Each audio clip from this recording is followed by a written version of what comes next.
Saudara, pemerintah Arab Saudi kembali akan membuka ibadah umroh mulai 4 Oktober dengan pembatasan jumlah jemaah dan penerapan protokol kesehatan COVID-19. Pembatasan dilakukan dengan memperhatikan jumlah jemaah di Masjidil Haram ataupun Masjid Nabawi. Sejumlah syarat mendasari dimulainya kembali penyelenggaraan ibadah umroh dalam dan luar negeri. Salah satu yang jadi perhatian pemerintah Arab Saudi adalah soal negara asal jemaah umroh yang memiliki kriteria bebas risiko COVID-19. Kementerian Agama Republik Indonesia melalui akun Twitternya memberi penjelasan soal ibadah umroh kembali dibuka dengan persyaratan berikut. Kerajaan Saudi secara bertahap akan kembali buka penyelenggaraan ibadah umroh. Kementerian Agama terus melakukan persiapan sembari menunggu rilis daftar negara yang diizinkan Saudi diberangkatkan jemaah. Kami kutip dari akun Twitter Kementerian Agama Republik Indonesia.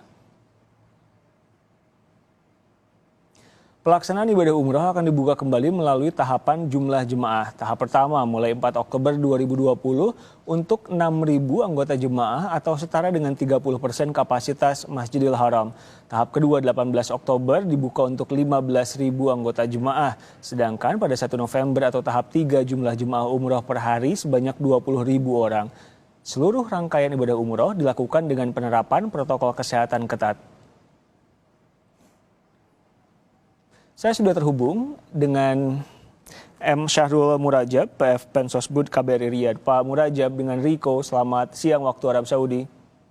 Selamat sore waktu Jakarta, Pak Riko dan seluruh pemirsa TV Kompas. Pak Murajab, bisa dijelaskan ini ada 4 tahap, jadi siapa saja yang bisa masuk untuk tanggal 4 Oktober nanti, yang bisa umroh?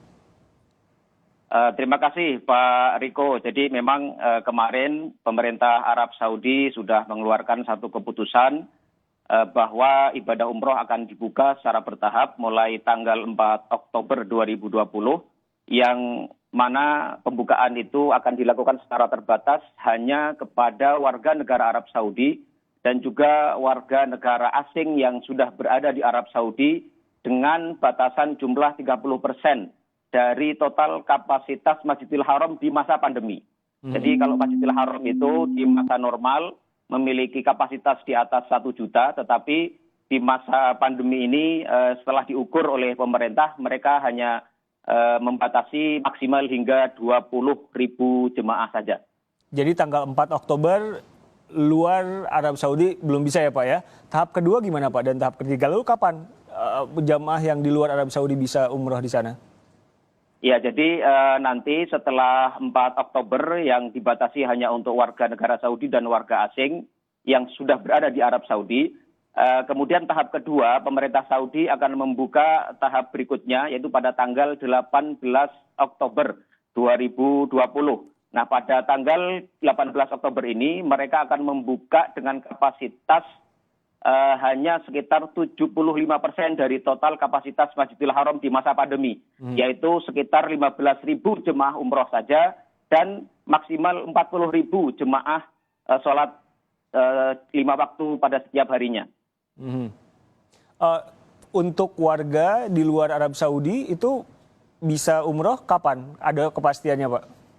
Ya, kemudian dari 2 tahap itu mereka akan mengembangkannya menjadi tahap berikutnya yaitu tahap ketiga pada tanggal 1 November 2020. Pada tahap ini jemaah haji dari luar Saudi sudah dibolehkan untuk menjalankan ibadah umroh. Akan tetapi pada masa ini, pada mulai tanggal 1 November ini, jemaah umroh dan juga jemaah sholat 5 waktu di Masjidil Haram dan Masjid Nabawi masih dibatasi, yaitu maksimal adalah 100% dari jumlah maksimal jemaah di masa pandemi, yaitu sekitar 20.000 jemaah umroh dan juga 60.000 jemaah sholat pada setiap harinya. Kenapa saya tanya gitu Pak Murajab? Karena kan ketika ada tulisan umroh dibuka tanggal 4 Oktober, harapannya besar, tapi untuk di luar Arab Saudi itu tanggal 1 November itu pun dengan kemungkinan tertentu ya Pak? Betul. Jadi pemerintah Arab Saudi sendiri mereka menetapkan satu aturan yang sangat ketat bahwa pembukaan ibadah umroh ini selain dilakukan secara bertahap juga tetap dengan menjalankan dan memperhatikan protokol kesehatan terkait dengan COVID-19. Jadi pihak pemerintah Arab Saudi juga tidak memberikan pembukaan izin umroh ini kepada seluruh negara. Mereka masih memberikan catatan dalam pengumuman itu, dalam keputusan itu, bahwa negara-negara tertentu yang dianggap perkembangan COVID di negara tersebut masih belum membaik, mereka bisa saja memberikan pembatasan lebih lanjut. Mengingat jumlah jemaah umroh Indonesia dan haji dari Indonesia juga banyak, ada komunikasi khusus atau penjelasan khusus kepada Indonesia, Pak Murajab? Ya, tentu saja pemerintah kita, baik KBRI Riyadh maupun KJRI Jeddah, khususnya oleh atas haji atau konsul haji kita, selalu berkoordinasi dan berkomunikasi dengan pemerintah setempat. Nah, terkait dengan haji ini ada satu hal penjelasan yang tadi belum saya sebutkan, bahwa pihak pemerintah Saudi nantinya bagi para jemaah umroh yang akan menjalankan ibadah di Masjidil Haram maupun berkunjung ziarah ke Masjid Nabawi, mereka harus menginstal satu aplikasi yang disebut dengan Tamarna.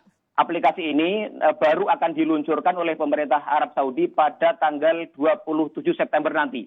Jadi setelah tanggal 27 September, masing-masing warga Muslim di Saudi yang berkeinginan untuk menjalankan ibadah haji maupun berkunjung ke Madinah, mereka diwajibkan untuk menginstal aplikasi ini, baik melalui aplikasi di Google maupun di iOS maupun di Apple Store. Oke, saya mau ambil kesimpulan, Pak Murajab. Jadi untuk warga negara Indonesia yang bertanya, jadi kapan saya bisa umroh lagi ke Arab Saudi? Itu jawabannya adalah belum ada kepastian karena tergantung kondisi dari negara Indonesia. Betul, pemerintah Saudi nantinya tentu kita akan lihat pemerintah Saudi sendiri di dalam keputusan yang diterbitkan semalam, mereka menyatakan bahwa keputusan ini akan ditinjau secara terus-menerus, akan ditinjau dan dievaluasi untuk mengukur sejauh mana keberhasilan keputusan ini. Jadi mengenai negara-negara mana saja yang akan dibolehkan mulai 1 November nanti, tentu kita berharap bahwa Indonesia akan menjadi salah satu negara yang diberikan izin bagi jemaahnya untuk bisa menjalankan umroh perdana pada tanggal 1 November nanti. Pun diberikan izin, pengaturannya gimana Pak Murajab? Karena kan jemaah umroh Indonesia, koreksi saya kalau salah, 1 juta lebih tahun 2018 ya? Iya betul. Siapa nanti yang duluan, siapa yang belakangan? Iya, nanti pemerintah Saudi belum menerbitkan aturan-aturan yang lebih rinci dan detail mengenai masalah ini. Mereka baru menjelaskan bahwa seluruh jemaah haji, baik dari dalam maupun luar, mereka harus mendaftarkan diri mereka melalui aplikasi Tamarna yang akan diluncurkan pada 27 September nanti. Tentu kita setelah ini akan berkoordinasi dengan otoritas setempat mengenai bagaimana prosedur yang lebih detail, lebih rinci, mengenai bagaimana proses jemaah haji Indonesia yang ingin menjalankan ibadahnya setelah 1 November nanti. Baik, jadi semua tergantung pada kondisi penanganan COVID di Indonesia, kapan kita diizinkan untuk umroh di Arab Saudi. Terima kasih Pak Sarul Murajab, PF Pensosbud KBRI Riyadh, meluangkan waktu untuk kami di Kompas Petang.